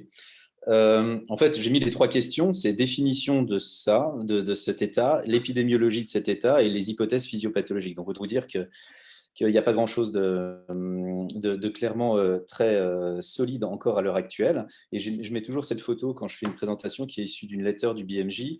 Parce qu'en fait, ce qu'il faut retenir, c'est que le terme Covid long Covid, il est apparu avant tout sur les réseaux sociaux. Et donc, c'est un état de santé qui a été d'abord défini par les patients et un certain type de patients qui étaient présents sur les réseaux sociaux. Et après, vu que c'est très facile à utiliser comme terme, c'est resté, on l'utilise dans le langage courant maintenant. Mais au final, la définition de cette terminologie, elle est extrêmement compliquée, évidemment. Sans définition précise, c'est compliqué de faire de la recherche, évidemment. Alors, juste une première diapo avec du texte, mais c'est pour vraiment expliquer le problème. Mais je pense que tout le monde sait ça, c'est qu'en fait, la définition de l'état post-Covid, en fait, c'est une problématique qui porte sur la notion de chronicité et sur la notion de persistance de symptômes. Et à partir de quand est-ce qu'on considère qu'on n'est plus dans l'état Covid initial et qu'on est dans quelque chose d'autre chose, de chronique? Et donc, il y a plusieurs moyens de définir. C'est arbitraire, c'est-à-dire que, comme souvent en médecine, il y a souvent une règle de 3 semaines, 3 mois. On dit qu'à partir de là, on est dans un nouvel état. Il y a des données aussi un peu épidémiologiques qui dire c'est à partir du moment où il y a N patients qui présentent encore des symptômes, eh bien, on dit que c'est peu, mais que c'est quelque chose de peut-être différent. Et il y a surtout une démarche très pragmatique qu'on utilise déjà, notamment pour les diarrhées chroniques ou d'autres situations. En fait, c'est une date à partir de laquelle il existe une interrogation sur ce qui est sur l'origine des symptômes, et à partir de laquelle il faut peut-être proposer une prise en charge diagnostique et peut-être thérapeutique différente. Et donc, c'est un peu… Alors, il y a eu des réponses rapides par la Haute Autorité de Santé qui ont été écrites, qui ont en fait un peu pris cette définition en se disant, au-delà de 1 mois, probablement que ces gens nécessitent déjà un examen pour s'assurer qu'il n'y a pas d'autres pathologies sous-jacentes et voir s'ils ont besoin d'une prise en charge symptomatique plus intense et de rééducation. Après, il y a la problématique des populations. On a longtemps dichotomisé hospitalisé, ambulatoire. Le terme Covid long, il est vraiment très associé aux patients ambulatoires, mais les syndromes post-infectieux ou post-Covid, ça touche probablement les deux. Après, il y a la notion des symptômes, de leur spécificité, du surrisque attribuable à la pathologie, et enfin l'origine physiopathologique. Donc, l'origine physiopathologique, pour l'instant, elle n'est pas connue. Il y a plusieurs hypothèses, mais elle n'est pas connue. Donc, l'OMS a tenté de faire une définition de ce qu'elle appelle post-Covid condition, sans S. Alors, c'est déjà une première critique. Et donc, ça se base sur l'antécédent d'infection probable ou confirmé, avec des symptômes présents 3 mois après la Covid-19, qui ont persisté au moins 2 mois et qui ne peuvent être expliqués par d'autres diagnostics. Donc ça, à la rigueur, ça paraît assez clair. Et après, ça devient un peu plus compliqué. Les symptômes peuvent être d'apparition nouvelle, après un rétablissement initial, à la suite d'un épisode de Covid-19 aigu et persister depuis la maladie initiale. Et les symptômes peuvent fluctuer ou récidiver dans le temps. Donc en fait, alors, heureusement, l'OMS dit que c'est transitoire et qu'il va y avoir des réévaluations de cette définition. Cette définition, elle a été proposée suite à une méthode Delphi. Donc il y avait un certain nombre d'affirmations. Il fallait dire que c'était plutôt en faveur du diagnostic ou moins en faveur. Il fallait plutôt le mettre dans la définition ou pas. Et donc on n'est pas dans une définition classique en médecine. Donc voilà, donc à partir de là, c'est toujours un peu compliqué de travailler sur une pathologie qui garde encore un substrat assez flou. Alors, de manière très pragmatique, c'est la dernière dia que je montre, c'est la suivante, si j'arrive à la passer. Pourquoi j'arrive pas à la passer? C'est juste pour vous dire, si on part sur quelque chose de très simple, qui est la persistance de au moins un symptôme, ou pour French Covid, c'était au moins 3 symptômes, à distance dans le cadre d'un suivi de patients qui ont fait le Covid, de manière purement descriptive, on a quand même des données en se disant, qu'importe la définition, en fait, ce qui nous intéresse, c'est la plainte. Est-ce qu'il y a des plaintes qui persistent au-delà d'une certaine période? Et donc, on a des données. Il faut voir qu'en hospitalisation, globalement, c'est plutôt homogène, au-delà de 50% à 6 mois, globalement de symptômes. Et en ambulatoire, eh bien, ça dépend complètement de la méthodologie et des endroits où ça a été réalisé, avec des études en Grande-Bretagne qui vont de 10% sur des enquêtes en ligne à moins de 3% sur des enquêtes réalisées de manière un peu plus on va dire, avec un peu plus de rigueur. En Suisse, ils sont plus à 32%, que ce soit à J45 ou à 7 mois, sur leurs 2 publications. Et j'aime beaucoup l'étude des îles Féroé, où en fait, l'ensemble des personnes qui ont fait le Covid des îles ont été suivies. Et on retrouve 53% de patients présentant au moins un symptôme à 4 mois. Donc, si on s'intéresse à un symptôme persistant, on se retrouve quand même à une prévalence assez élevée, à 3 mois, à 6 mois, à 7 mois. Donc, voilà où on en est. Et du coup, les questions qui se posent, là, je pense qu'on peut peut-être ouvrir un peu le débat. Je vais arrêter de partager. Donc, là, du coup, sur le plan de la recherche, pour l'instant, il y a toujours trois choses. C'est l'épidémiologie au cours du temps, les symptômes qui persistent, à partir de quand est-ce qu'ils disparaissent.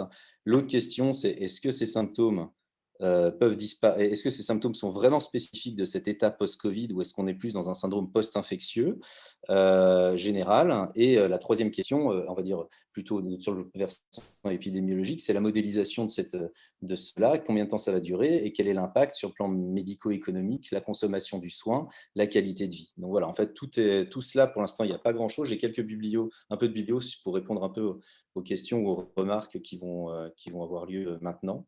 Mais voilà où on en est un petit peu sur les interrogations sur cette pathologie. Je ne sais pas s'il y a des remarques, des gens qui veulent prendre la parole. Gilles. Alors Gilles, et donc dans la définition, notamment à partir de nouveaux symptômes dans la définition de l'OMS, quid des traumatismes dus à un séjour en soins critiques, traumatismes pas forcément spécifiques du Covid? Oui, oui, et là on le voit dans les articles, il y a vraiment les travaux à distance, c'est vraiment le nombre de plaintes, de symptômes dont se plaignent les patients, indépendamment au final de la cause et de l'événement. C'est-à-dire que sur les travaux qui ont été faits pour les patients de réanimation, on ne demande pas si c'est dû à si le patient a fait des pnéumopathies nosocomiales, par exemple, pour la majoration de la dyspnée, etc. Et donc, on n'a évidemment pas le lien causal avec l'infection par le SARS-CoV-2 est extrêmement difficile en réalité, même pour des patients qui ont été hospitalisés en soins critiques, parce qu'il y a justement toutes les autres complications de cela. Mais après, voilà, sait-on s'il y a moins de Covid long chez les vaccinés par rapport aux non-vaccinés et en fonction des variants? Alors, pour l'instant, non. Par contre, il y a une hypothèse pour la première partie de la question, vaccinés par rapport aux non-vaccinés. Il y a, alors toujours, c'est des liens épidémiologiques, mais sur les facteurs de risque de Covid long, de symptômes post-Covid, il y a l'intensité des symptômes initiales, c'est-à-dire le nombre de symptômes que les gens ont présentés à la phase aiguë. Plus on a de symptômes à la phase aiguë, plus on a de symptômes qui persistent. Et pareil pour les patients qui sont hospitalisés versus non hospitalisés. Si on est hospitalisé, on a plus de risques d'avoir de symptômes qui persistent. Et donc, si on part de l'hypothèse que la vaccination permet de diminuer ces symptômes et qu'il y a un lien causal, on va dire, entre la persistance et le nombre de symptômes, on peut raisonnablement penser que les gens qui vont faire un Covid après vaccination, qui vont avoir des symptômes probablement moins importants, auront peut-être moins de Covid long. C'est une hypothèse, mais pour l'instant, il n'y a rien qui le dit. Et la deuxième partie de la question, c'était, et en fonction des variants, pour l'instant, il n'y a pas de données, mais on espère pouvoir les avoir là. La première vague, alors ça c'est la grande question, la première vague est-elle plus traumatisante? Alors pour l'instant, quasiment tous les travaux publiés se basent sur les patients de la première vague pour avoir justement un suivi, parce que la question majeure c'est quand est-ce que ça s'arrête.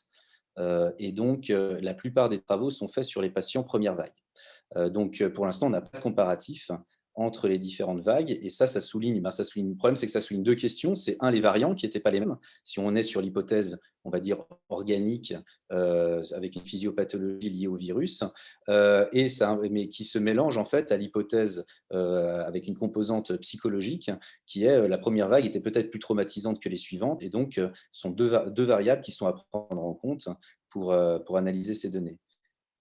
Donc, est-ce que la vaccination doit être une option thérapeutique? Alors ça, c'est toujours une bonne question. Déjà, ça dépendra évidemment de l'origine physiopathe, mais en fait, il y a des petites séries de cas qui ont été publiés qui ne mettent pas en évidence d'amélioration ou d'aggravation de patients. Et nous, on espère, dans le cadre de SAPRIS, avec les nouvelles données, pouvoir essayer de faire des groupes sur les vaccinés versus non vaccinés. On verra si on a assez de patients. Voir s'il y a une différence dans les symptômes persistants. Et ça, on ne l'a pas encore, fait, on vient de recevoir les données. Alors, ensuite, la préparation, il y a beaucoup de questions. Alors, je les lis. Y a-t-il une hypothèse physiopathologique validée? Ça, c'est Fabrice. Donc, pour l'anosmie, oui, il y a une atteinte. Alors, je ne sais pas si c'est pleinement validé ou plutôt si ça explique l'entièreté des symptômes, mais en tout cas, pour l'anosmie, l'atteinte des cellules réceptrices, en fait, est validée. La question est, est-ce qu'il y a aussi un processus inflammatoire qui persiste en plus, qui entraîne la persistance de ce symptôme à ce niveau-là? Ça, pour l'instant, à ma connaissance, il n'y a pas trop de données. Mais ce qui est important, c'est que pour l'instant, c'est le seul des symptômes présentés chez les Covid longs, pour lequel on a une hypothèse physiopathologique qui était connue antérieurement avec les autres coronavirus et qui est, voilà. Et en fait, avec les travaux qu'on a faits sur SAPRIS, qui sont en cours de publication, on voit qu'il y a vraiment une dissociation entre ces symptômes, les symptômes, on va dire, généraux, les plaintes multiples, et c'est vraiment très dissocié du symptôme anosmie. Donc, on a l'impression qu'il y a quand même deux choses un petit peu différentes. Y a-t-il des données de 2021, infections moins stressantes? Alors, pour l'instant, publiées à ma connaissance, non. Par contre, on les aura dans SAPRIS. Ensuite, Dominique Costagliola. Lors du colloque de Pasteur, une étude en population générale chez des enfants avec ou sans Covid montrait une différence, mais finalement assez faible. Quitte des groupes témoins pertinents. Alors voilà, ça c'est l'énorme question. En fait, ce qu'il faut savoir, c'est que dans l'OMS, quand ils ont publié leur revue de littérature, leur définition. À l'époque, c'était en octobre, donc ça datait de l'été, leur décision. Il y avait très, très peu d'études comparatives, uniquement des études descriptives et quelques études qui comparaient Covid plus, Covid moins. Covid plus avec symptômes persistants et Covid plus sans symptômes persistants pour rechercher éventuellement des facteurs de risque, etc. Par contre, la comparaison avec d'autres états, d'autres infections ou d'autres états cliniques qui peuvent entraîner des symptômes similaires. Il y a très, très peu de travaux. Il y a 2 papiers, un qui a été fait dans la cohorte des vétérans et un autre dans la revue, donc la cohorte américaine, et un dans la revue, dans la base de données de l'assurance maladie anglaise, qui ont comparé en fait la grippe avec le Covid, avec tous les problèmes que ça implique, au sens où la déclaration n'est pas forcément la même, et aussi la problématique de temporalité avec la grippe qui était sur les années antérieures. Donc, toute la dimension justement pandémique est évidemment négligée dans ce cas-là. Donc, ça, c'est un peu la problématique. Et dans ces études, on montre qu'il y a un surrisque de tout un tas de tous ces symptômes chez les personnes qui ont fait le Covid. Dans SAPRIS Séro, on a fait un travail où on a comparé les personnes qui ont fait le Covid avec une sérologie positive et des symptômes à la première vague, des symptômes à la première vague sans la sérologie. Et en fait, entre ces patients-là, il y a très, très peu de différence, en dehors de l'anosmie, évidemment, de la dyspnée et de l'asthénie, qui est un tout petit peu plus importante, mais pas grand-chose en réalité.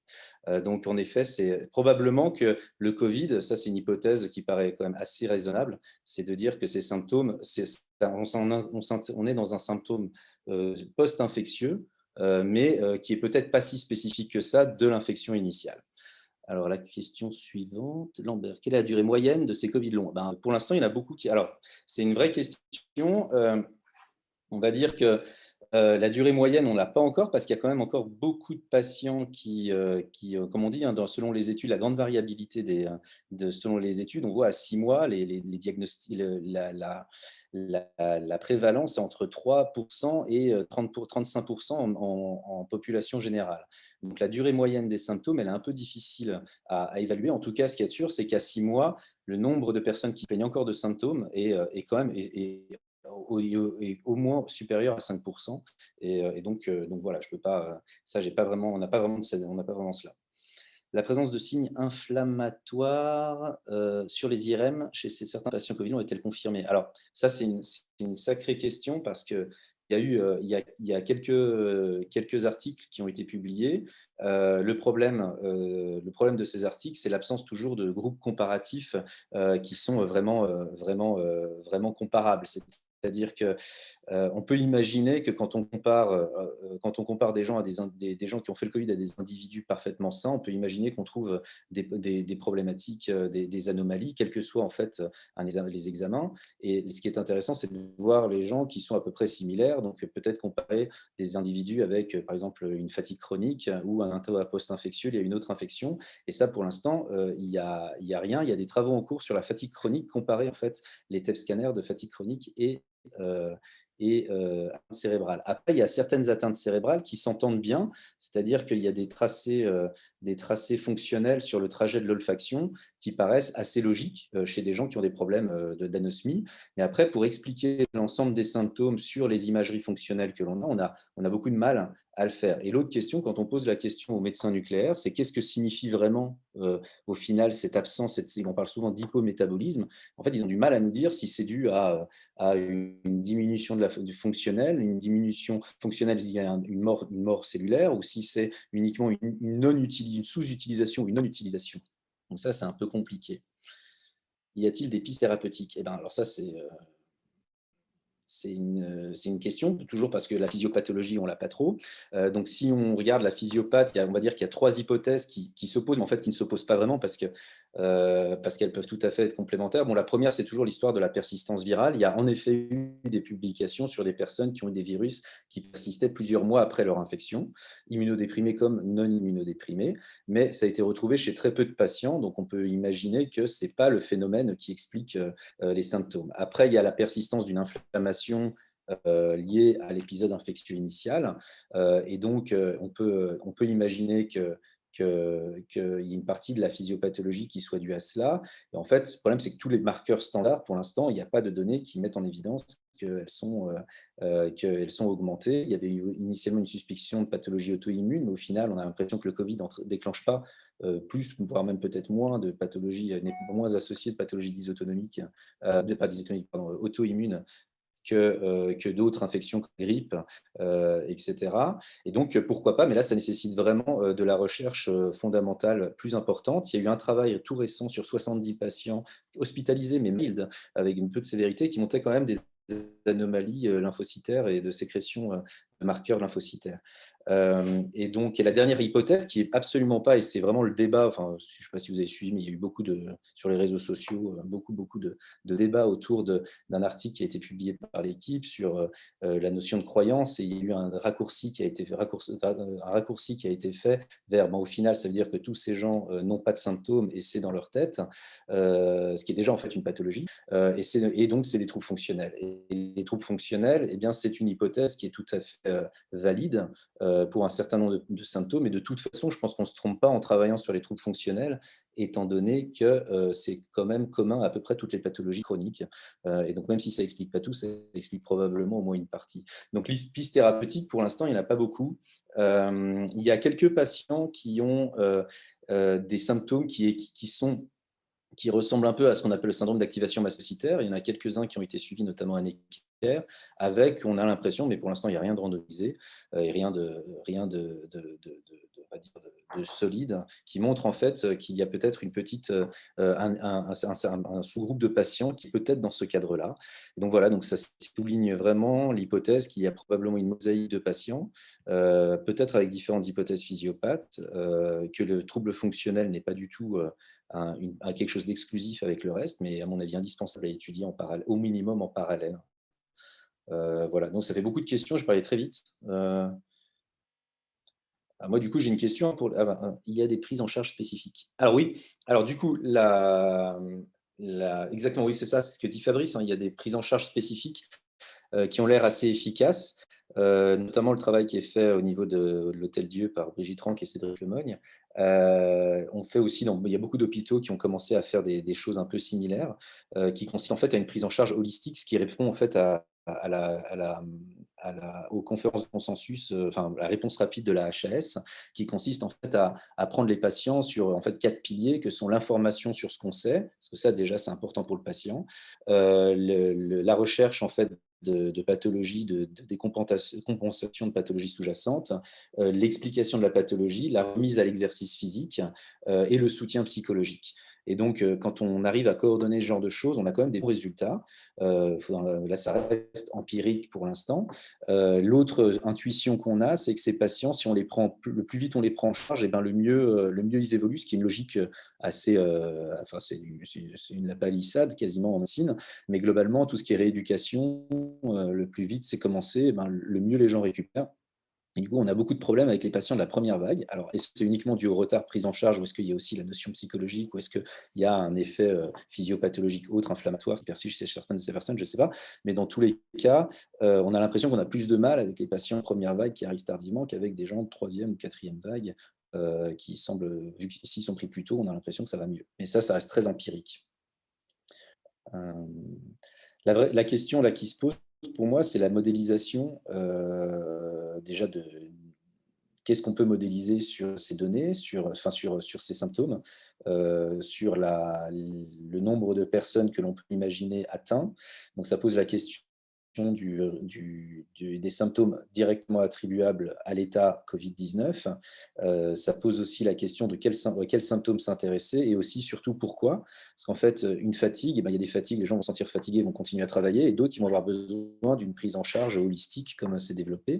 Et donc, c'est très difficile de faire des hypothèses, notamment pharmaco-économiques, médico-économiques, pardon, sur, au final, combien de symptômes, quels symptômes, quelle prise en charge, quelle intensité de symptômes, quelle prise en charge, et donc quel coût pour la société, quels besoins.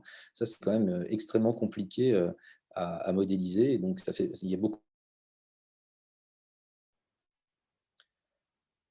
Donc, je ne sais pas s'il y a des remarques autres.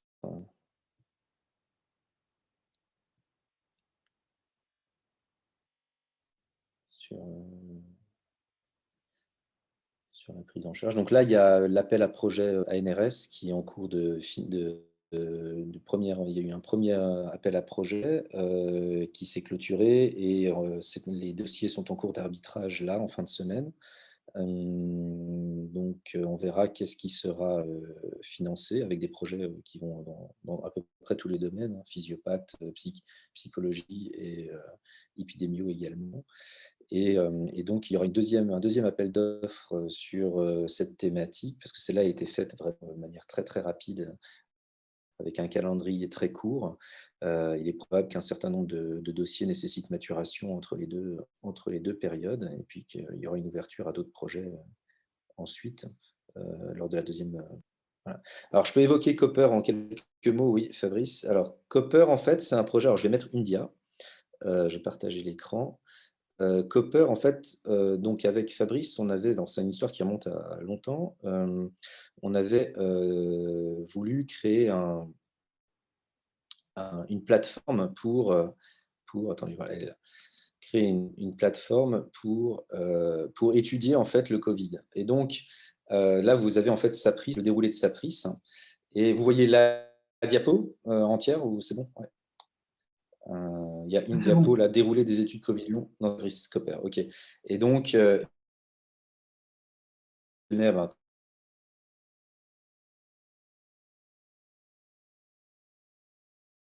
On ne t'entend plus, Olivier. Sur les symptômes persistants. Allô? Allô, allô? Oui, on t'entend à nouveau. Ouais, c'est bon. Ouais.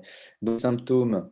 Il y a eu des questionnaires qui ont été proposés sur les symptômes persistants dans Constance en décembre et janvier 2020-2021 et également en juin et septembre 2021. Et donc, sur ces données-là, on est en train d'écrire un certain nombre de papiers sur la qualité de vie, l'évolution des troubles fonctionnels, l'impact sur la consommation médicale, et le papier qui est sorti sur la notion de croire d'avoir fait le Covid et la présence de symptômes. À partir des questionnaires et des données sérologiques et des déclarations PCR qu'on aura eues sur la vague de juin à septembre 2021, eh bien, en fait, l'idée est de faire un projet qui s'appelle COPPER, qui est en fait une étude de 4 groupes de 300 individus, 300 qui ont fait le Covid et qui ont encore des symptômes, 300 qui ont fait le Covid qui n'ont plus de symptômes, 300 qui n'ont pas fait le Covid et qui n'ont pas fait le Covid, et 300 qui ont fait le Covid de manière symptomatique grâce aux sérologies.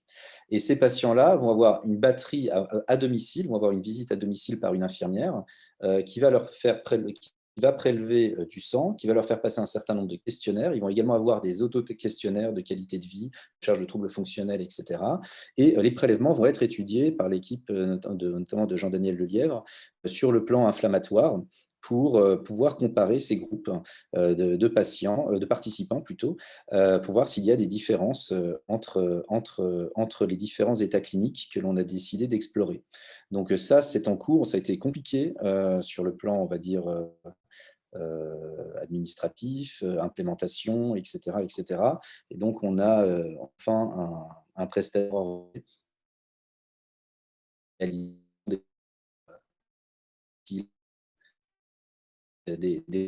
et on a également un M6, ce sera du coup, on espère en septembre prochain, qui va faire M6 si on voit des choses intéressantes sur ce M0. Voilà pour ce qui est du projet. Et donc, il y a une base de données très importante, hein, donc, avec énormément de questionnaires. Et si ça vous intéresse, n'hésitez pas à nous contacter, Fabrice ou moi, s'il y a des données qui peuvent vous intéresser. Je vais arrêter le partage. A-t-on une idée de la fréquence du Covid dans les pays du Sud? Alors non, il y a un article que j'avais vu passer, je crois que c'était au Sénégal, mais je ne suis pas sûr. En tout cas, c'était en Afrique francophone, qui était à 3 mois. Donc, c'est des études un peu précoces et qui mélangeaient les données patients hospitalisés et non hospitalisés. Donc, on n'a pas encore trop de données à ma connaissance. Ouais.